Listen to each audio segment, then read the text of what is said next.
राधे राधे। जिंदगी का सफर चैनल में आपका स्वागत है। हॉस्पिटल के वार्ड में कई बेड थे।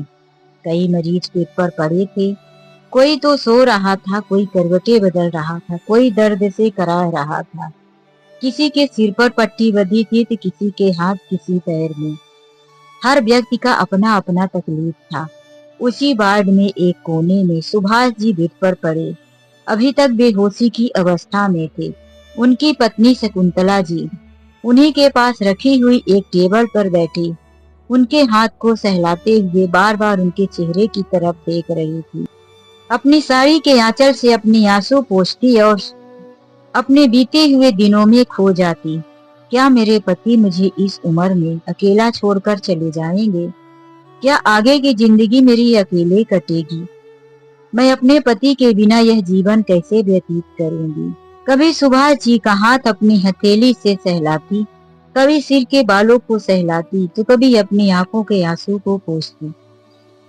अचानक से सुभाष जी की उंगलियों में हरकत हुई। धीरे धीरे हाथ हिला। फिर सुभाष जी ने गर्दनें हिलाई और धीरे से आंखें खोली तो शकुंतला जी के जी में जी आया। शकुंतला जी जल्दी से उनकी तरफ देखी और उनसे हिला डुला कर कहने लगी, सुनिए जी, आंखें खोलिए, आंखें खोलिए। और आवाज देती है, राहुल, राहुल बेटा देखो। जैसे ही राहुल का नाम लिया, ये खट्टा कट्टा जवान लड़का वहां आकर खड़ा हो गया। वह सुभाष जी को होश में आता हुआ देख दौड़कर डॉक्टर को बुलाने चल पड़ा और शकुंतला जी उस लड़के की तरफ देखती रह गई। क्या इस लड़के से हमारा खून का रिश्ता नहीं है? क्या यह लड़का हमारा कोई अपना है? दोस्तों, उस समय की बात है जब शकुंतला जी और सुभाष जी प्रयागराज में गंगा स्नान करने अपने छोटे से बच्चे समीर को लेकर गए थे। दोनों पति पत्नी वहां 2 दिनों तक रुके थे, लेकिन प्रयागराज में अचानक तीसरे दिन भगदड़ मच गई। शकुंतला जी और सुभाष जी अपने समीर को लेकर भागकर भगदड़ से दूर किनारे में आकर खड़े हुए। कुछ ही पल में भगदड़ तो खत्म हो गई, लेकिन जो देखा शकुंतला जी ने, उनकी रूह कांप गई। वहां एक छोटा नन्हा सा बच्चा रोते हुए जमीन पर बैठा था। अभी भी कुछ लोग पीछे से आ रहे थे। दौड़ने की आवाज सुन शकुंतला जी उस बच्चे को रास्ते से उठा अपनी गोद में ले ली। चारों तरफ देखने लगी, यह बच्चा किसका है? कोई नहीं आया उस बच्चे के पास। काफी समय तक शकुंतला जी उस बच्चे के माता पिता को ढूंढते रह गए। जब कोई नहीं मिला तो उस बच्चे को पुलिस के पास ले गए और कहने लगे, यह बच्चा भीड़ में खो गया है, शायद इसके माता पिता इसे ढूंढ रहे होंगे।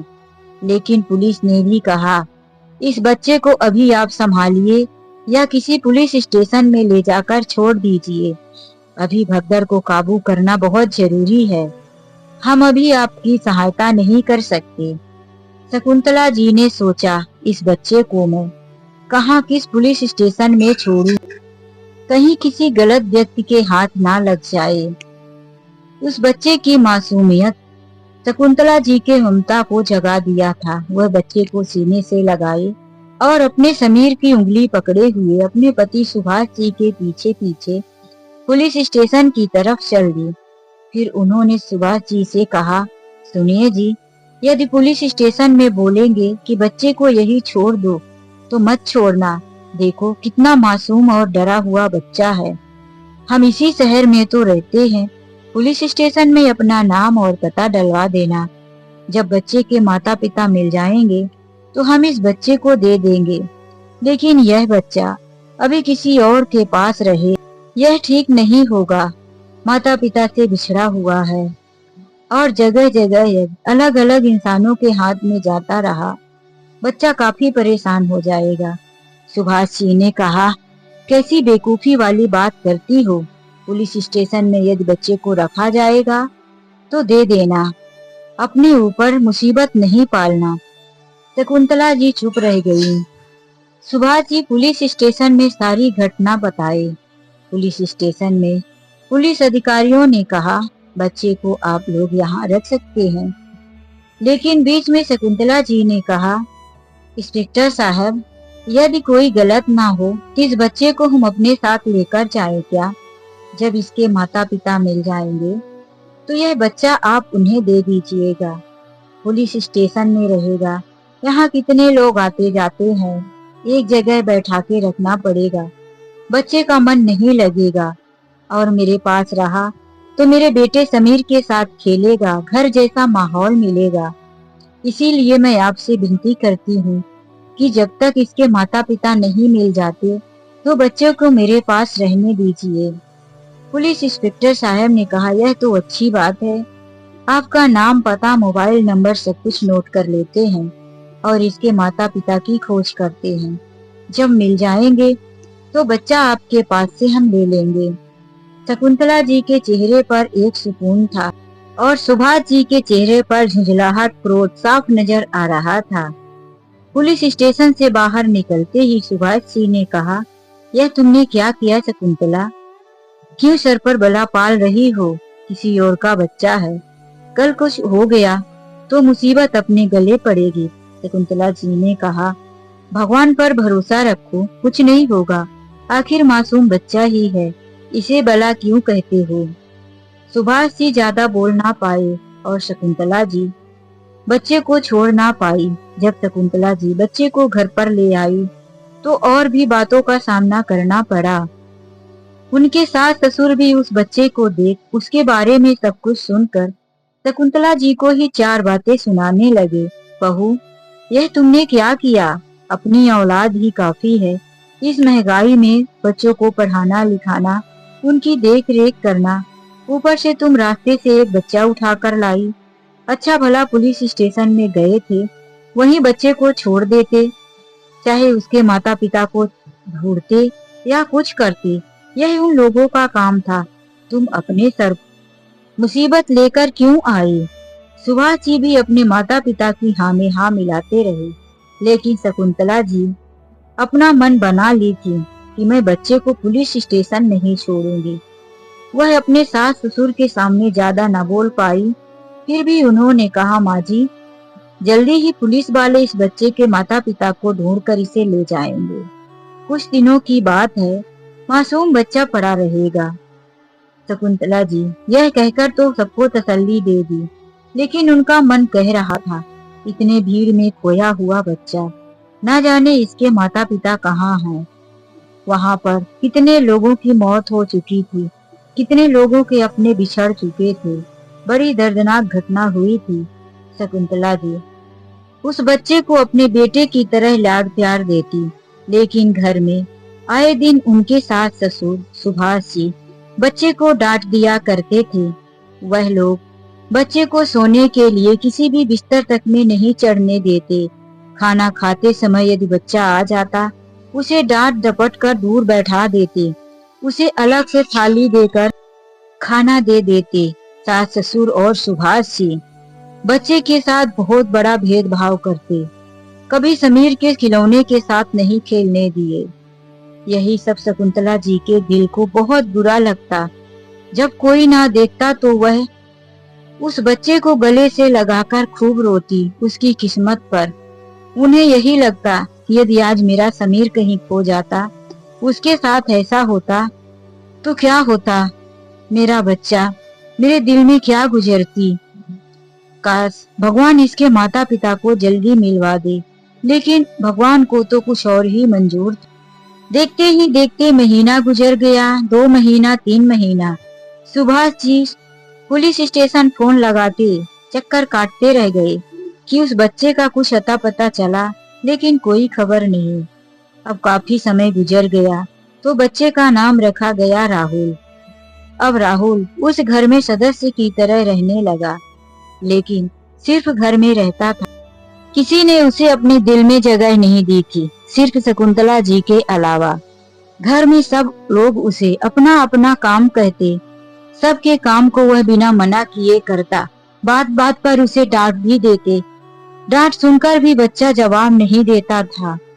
अब तो उस बच्चे की यही किस्मत बन गई थी।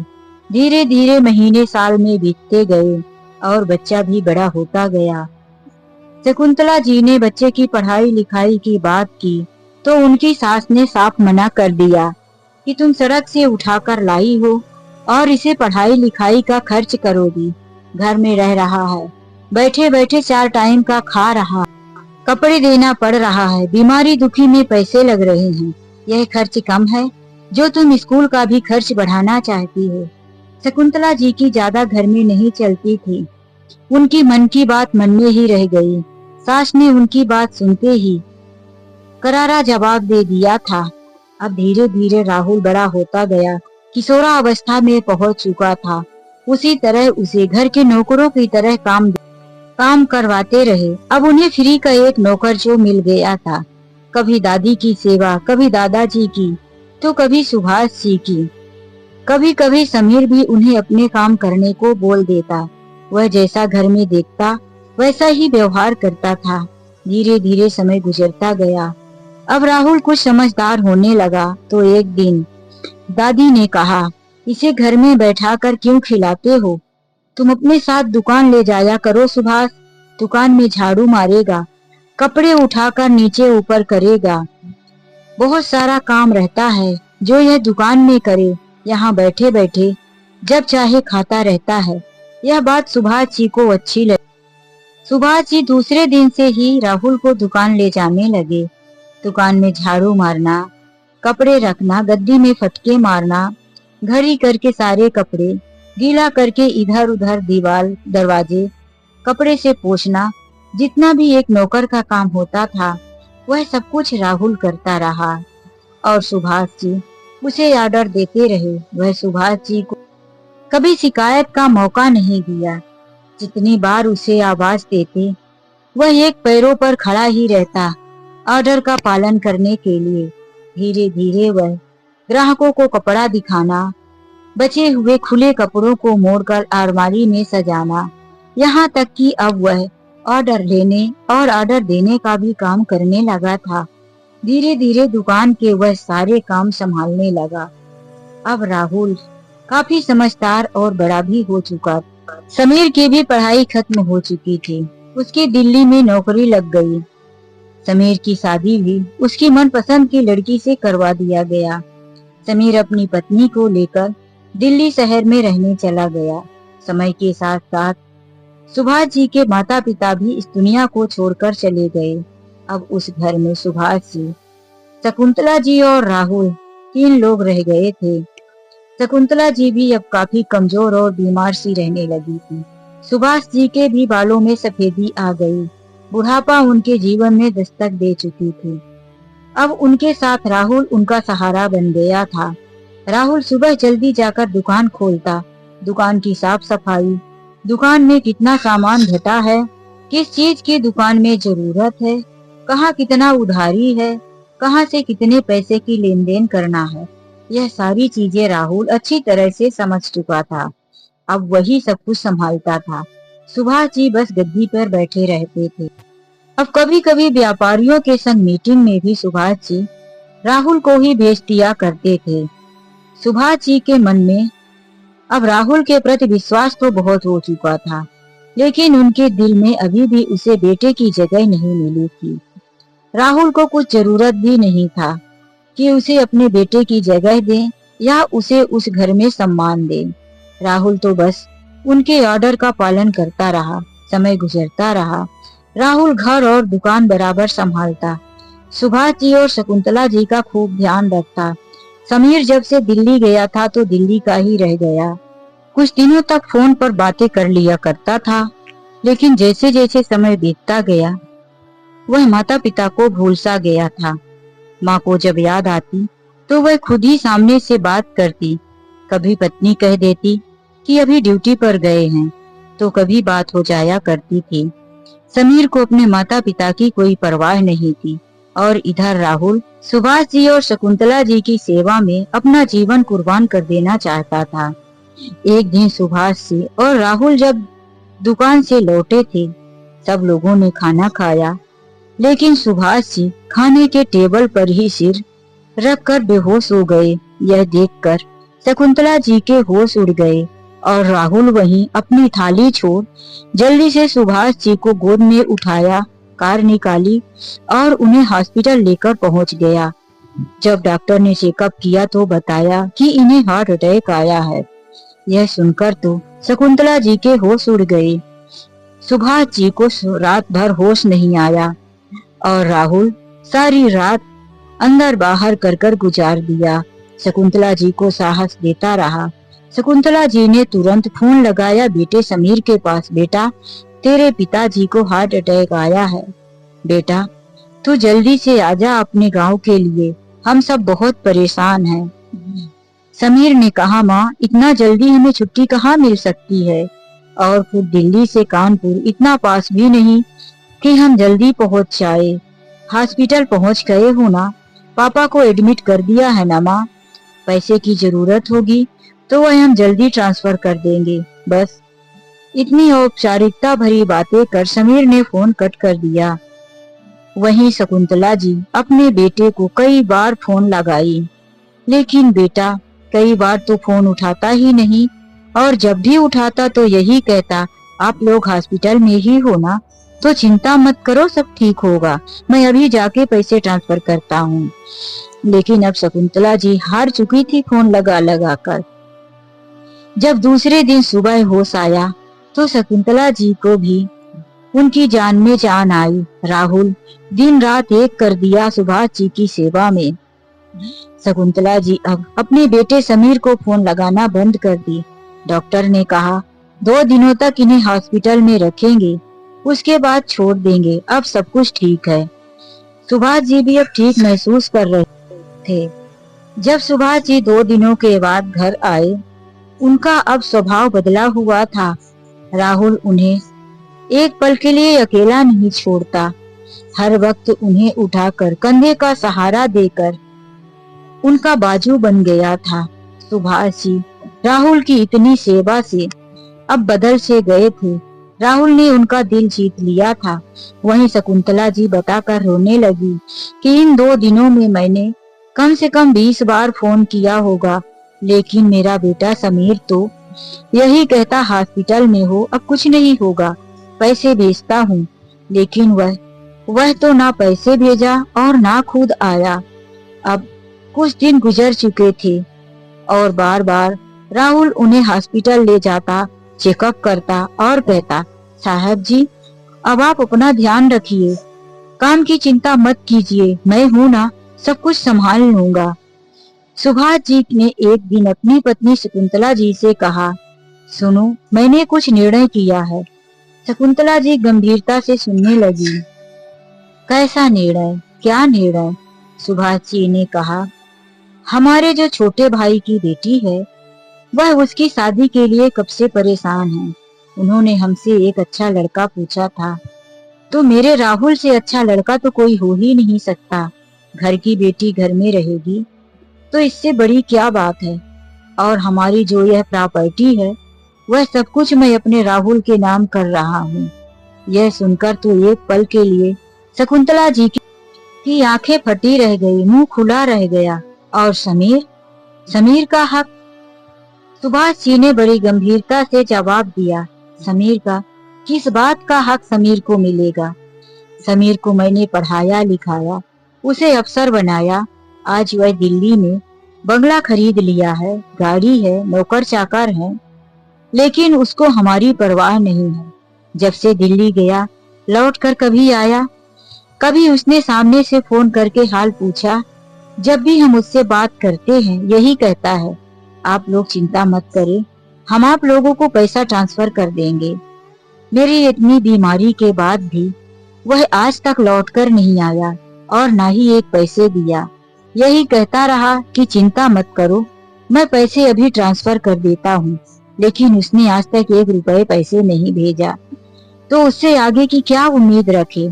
अधिकार उसे दिया जाता है जो हमारे साथ जुड़ा होता है। वह तो हमारे जिंदगी से अलग हो चुका है, इसीलिए उसका अधिकार हमारी संपत्ति पर भी नहीं है। फिर सुभाष जी अपनी भाई के बेटी से राहुल की शादी करवा देते हैं और अपनी सारी प्रॉपर्टी राहुल के नाम कर देते हैं।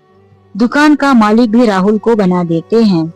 एक दिन सुबह सुबह ही सुभाष जी अपने कमरे में सो रहे थे। राहुल जल्दी उठ तैयार होकर कमरे में पहुंचकर कहता है, साहब जी चलिए, आज चेकअप का टाइम है, फिर काफी भीड़ हो जाती है, इंतजार करने में आपको तकलीफ होती है। यह कहकर वह सुभाष जी को सहारा देकर उठाता है। सुभाष जी उसके कंधे का सहारा लेकर कहते हैं, बेटा, साहब जी की जगह यदि तुम मुझे पापा कहकर बुलाओगे तो मुझे ज्यादा खुशी मिलेगी। शकुंतला जी जो वहीं पर खड़ी थी, वह अपने पति की तरफ देखती रह गई। और राहुल आज सुभाष जी की आंखों में देखा तो उसकी आंखों में आंसू आ गए। यही एक शब्द के लिए तो राहुल तरस रहा था। सुभाष जी की तरफ देखा तो उसकी आंखों में आंसू आ गए। सुभाष जी ने कहा, बेटा, यही रिश्ता है पिता और पुत्र का, जो आज तक सिर्फ शब्दों से नहीं निकला। और तुमने तो जब से इस घर में कदम रखा है, तभी से बेटे का फर्ज निभाना शुरू कर दिया। मैं ही अभागा था जो तुम्हें अपना बेटा स्वीकार ना कर सका। आज तक की भूल के लिए बेटा मुझे माफ कर दो और मुझे अपना पिता स्वीकार कर लो। यह कर सुभाष जी दोनों बाहें फैला दिए। राहुल उनके गले लगकर खूब रोया। शकुंतला जी की भी आंखें भर आई, वह भी राहुल को गले लगाकर खूब रोई। राहुल ने कहा, माँ, पापा, अब आप लोग रोइए मत। मैं तो हमेशा से आप लोगों को माता पिता ही समझता था। आपकी सेवा में ही इस जीवन को गुजार देना चाहता था। आपने हमें रोड से उठाकर अपने सीने से लगाया, उसका एहसान तो मैं इस जन्म पे चुका नहीं पाऊंगा। शकुंतला जी ने कहा, बस बहुत बड़ी बड़ी बातें करने लगा है, तू बहुत बड़ा हो गया है रे। यह कहकर वह राहुल के माथे को चूम लेती हैं और फिर तीनों लोग हॉस्पिटल की तरफ चल पड़ते हैं। दोस्तों, सुभाष जी ने राहुल के साथ जो किया वह सही किया या गलत? क्या उन्हें अपने प्रॉपर्टी का पूरा हक राहुल को देना चाहिए या अपने बेटे समीर को? अपने अनमोल विचार कमेंट बॉक्स में जरूर लिखिए। तो चलते ये मिलते हैं ऐसी एक नई कहानी के साथ। आज के लिए बस इतना ही। राधे राधे, जय श्री कृष्णा।